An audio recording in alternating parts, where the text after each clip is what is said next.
again, it's Mog as usual. AFRRO-DEN reports. Exactly, AFRRO-DEN reporter. Ugandans, wherever you are in the diaspora, Denmark, Canada, Sweden, America, India, even those in Cuba, as long as you're away from Uganda, you're in the diaspora. But do you ever think about the unity you're supposed to be in, wherever you are in your societies?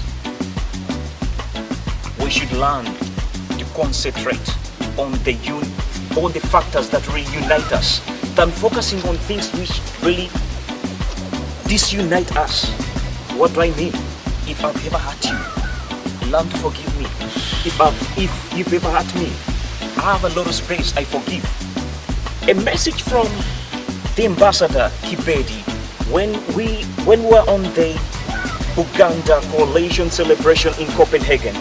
These words were really the target. We should always look into things that reunite us than focusing on elements that disorganize us. Otherwise, this is the message from the ambassador of Uganda to Denmark, His Excellency Zake Kibedi. Just listen, enjoy. Tweyanziza mukama waffe Titus. Amen. Kakati sebo tusanyuse. Katutuleko wansi.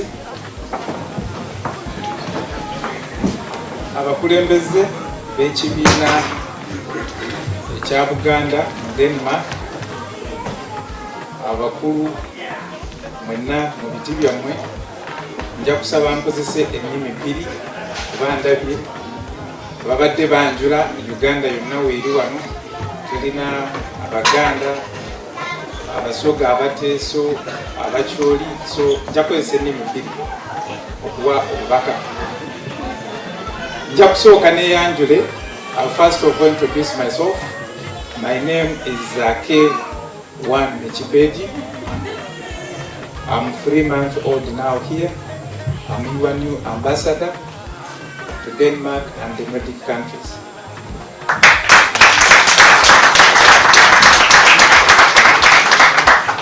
Before being appointed an ambassador, I've been in Parliament, the 8th Parliament, representing the youth of Eastern Uganda. And when I was in Parliament, I was the chairman of all the youth members of Parliament. So I'm privileged and honored to be with you here today. Njagala okwebaza chairman okubanga yampadde invitation okujja mbegatteko olunaku lwa leero, kubanga Uganda kintu ekikulu mu Uganda. Uganda is part of Uganda. So you coming up with this association, it is the beginning, or it's an encouragement to other tribes and cultures also to develop and come up with your associations. Because when we are united in our associations, it will be easy to get together as Ugandans. Buganda ngoze waffe Busoga, Abaganda Basoga, Abaganda Basoga. Kuba kintu bwe yava Bugisu yasooka kutuuka Busoga nga tanaba kusala Kiyira. Kati bw'atuuka Busoga, Abasoga ne bagamba nti Baganda baife bano mweraba. Ekigambo Buganda we kiva. Nkyayenga mukaali kujja katubasibireyo entanda. Omutanda we kiva. Entanda yetubasibira mutatwerabiranga. So kakati kyovulaba teri Busoga.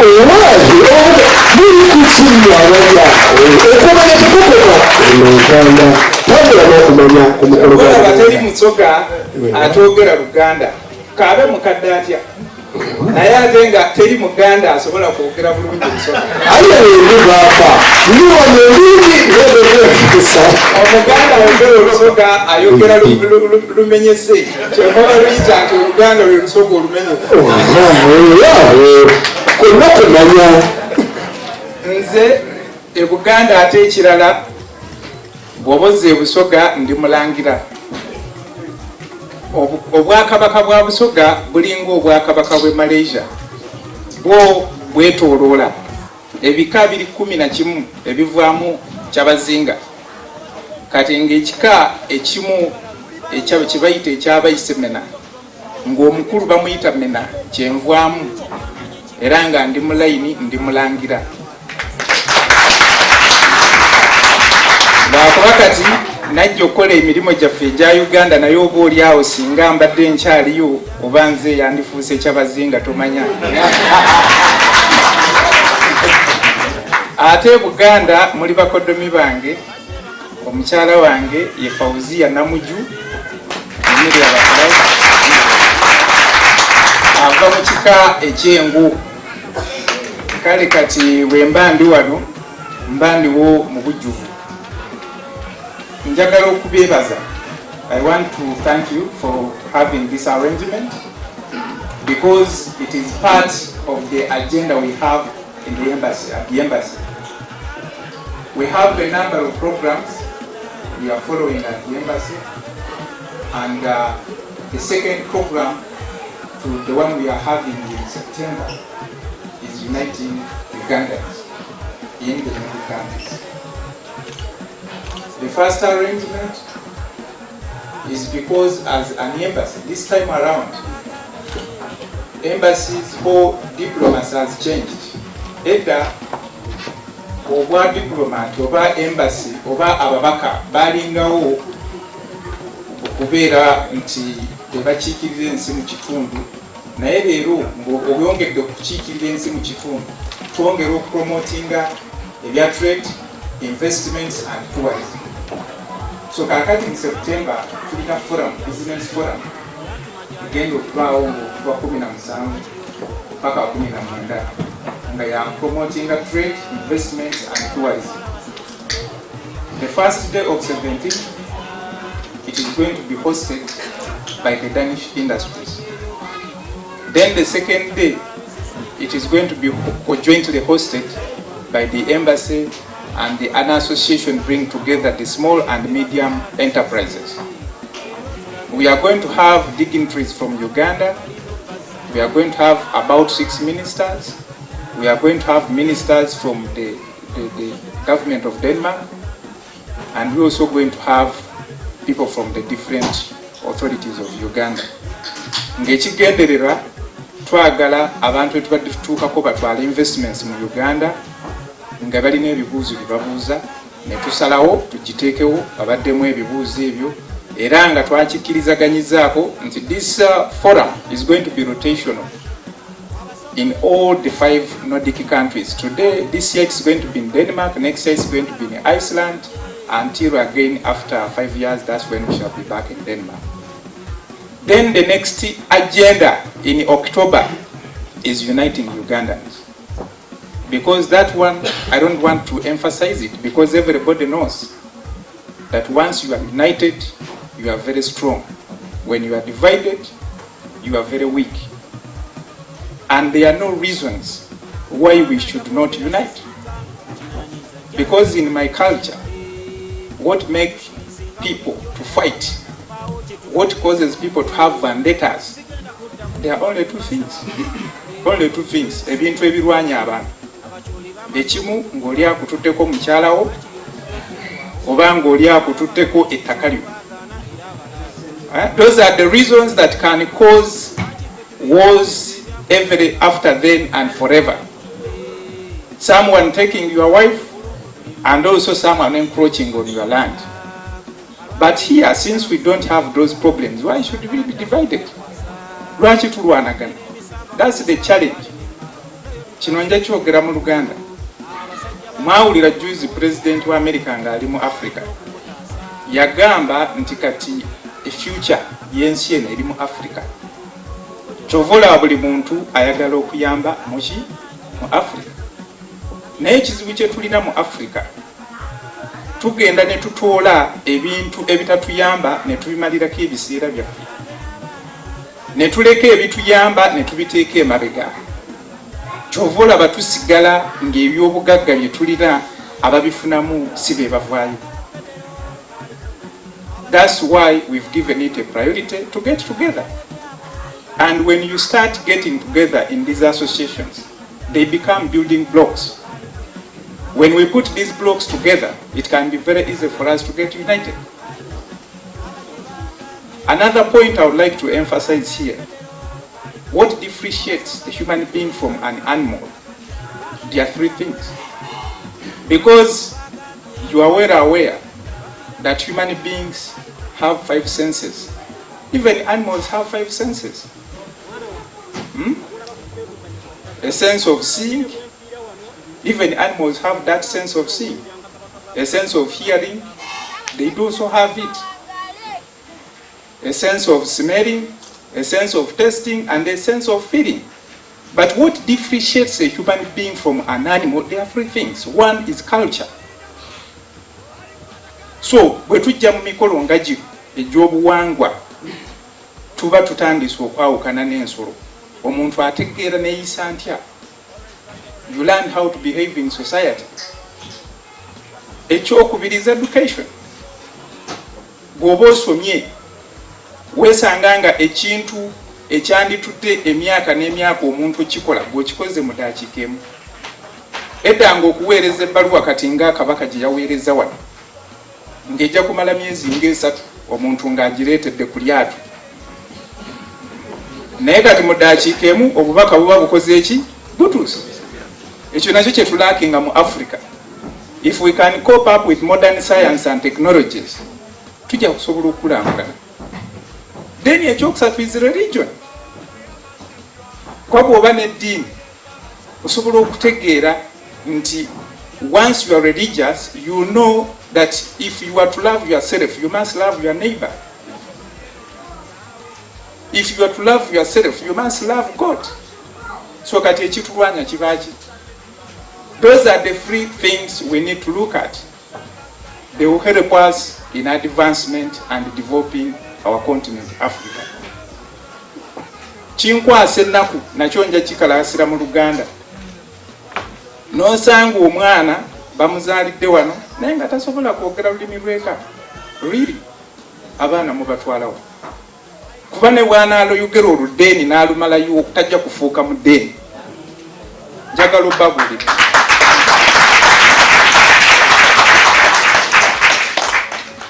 I would like to pay tribute to my parents. They were very strict. When we are home, it is Lusoga. When we are at school, it is English. Kati kyovola banasobola okwesimbawo n'enfuna obululu kubanga nsobola okwogera olulimi lw'eka naye kati and their local languages on addition to Danish. It's very easy. Nga kati nze gwolaba nze taata wange musiraamu, maama wange mukristaayo. You can balance the two. Nsobola okusoma Bible, nsobola okusoma Quran. Okujjako bapasita abali wano naye sirowooza nti kumwe eri ansinga okusoma Bible. Okujjako bayimaamu abali wano sirowooza nti eri omusiraamu ansinga okutegeera Quran. Kikulinda. So ne bino musobola obibalansinga. Omwana n'ayogera olulimi lw'eka n'ayogera n'oluddeeni. Ne wano batusinga olaba omudeeti asobola okubuuza mu lwawe bw'alaba nga tolufuna n'akugerera mu luzungu. Abagenda e Canada embuuza yaabwe bonjour how are you? Kati gwe weesootinga out mwennyini bw'ogamba fine ng'ategeera lw'oyogera. Abantu that's how you should go international. Ekyo kati nakyo nkimaliriza. I would like to conclude my remarks by emphasizing, first of all, before I conclude, I want to convey apologies of 2 people. There is my second secretary, Margaret Oteskov. Twazze naye wano mu biseera naye ng'ate tetunaba kutegeka abadde ne waalaga naye mu mbejja Mwankole Kingdom. Aŋŋambye ansabye mbawe obubaka okuva Mwankole Kingdom nti babaagaliza okugenda mu maaso era basanyukira nnyo ebintu nga bino. Then nebeerayo omwami omu ng'ekika kye kya mutima, Ambassador Danesos, olwaleero ssaawa 6 is the deputy head of mission against Uganda. Musabye agenda nkiikirire eriyo investor omu agenda okumeetinga president ku Lwokusatu AFRRO-DEN top soup bameetinga president ku Lwokusatu. Nze ngambye nti bwe nagenda e Uganda ne investor njagala genda ne Uganda investor nga yemwe.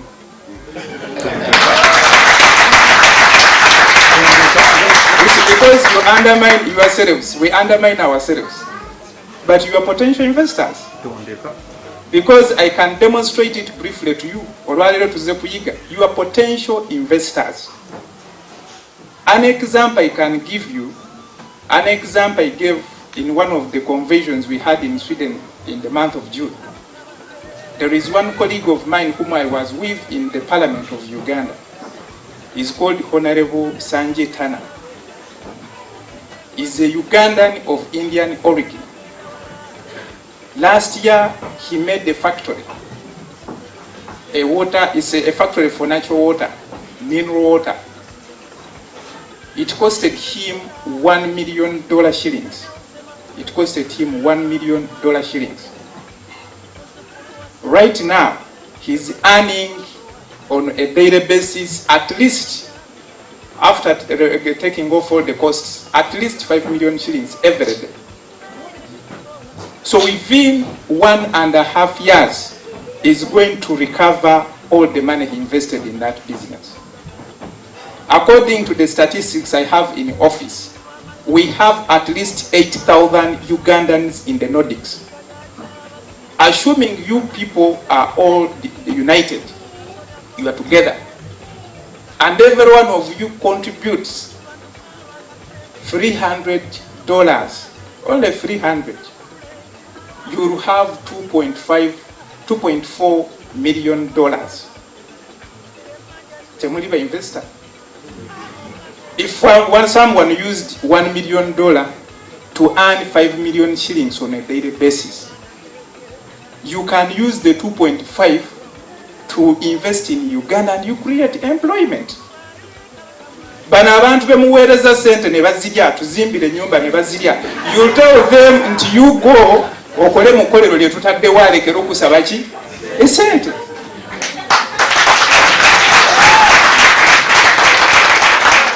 That should be the destination. Otherwise, believe it or not, nobody is going to develop us if we are not doing it ourselves.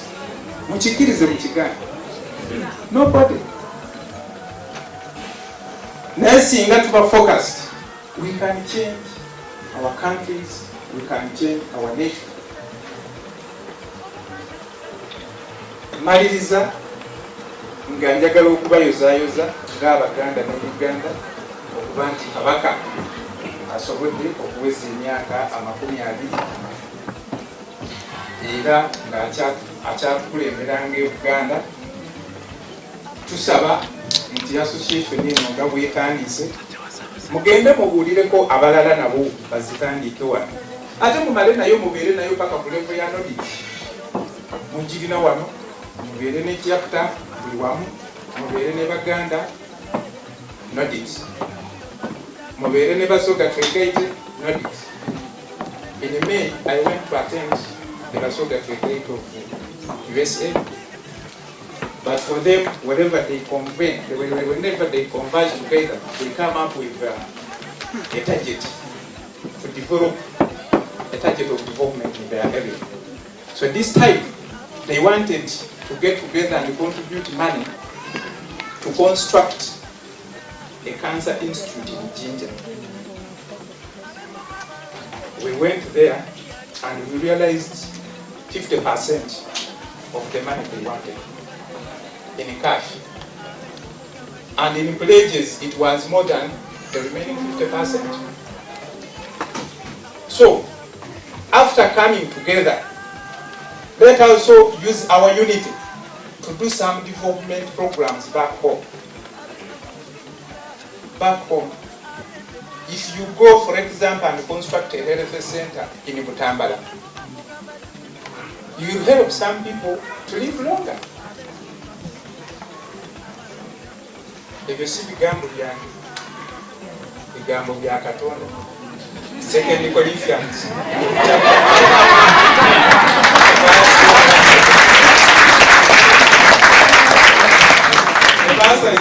tell you that in 2 Corinthians chapter 5 verse 10, everybody on the day of judgment, you are going to first give full accountability of how you lived on the earth, on the universe earth, before you are shown which direction to take.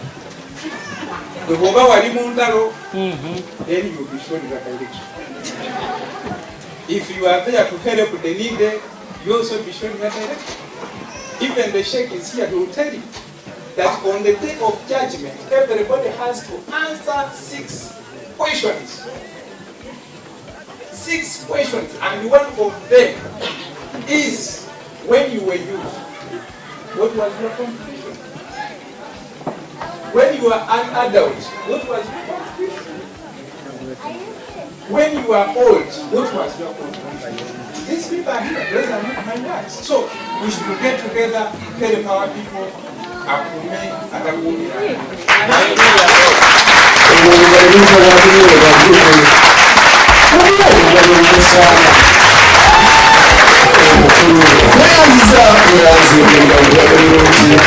sina bagamba okutulabiwulira tamuwonya era sina kigambo kyekimu kyegenda kuddamu kyonna wabula tusiimira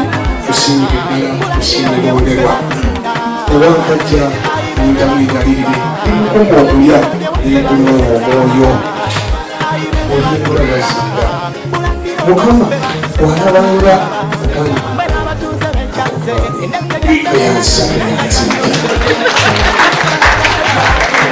Basere mundu nebibati batimbye, mbulire ttaka kwe twazimba.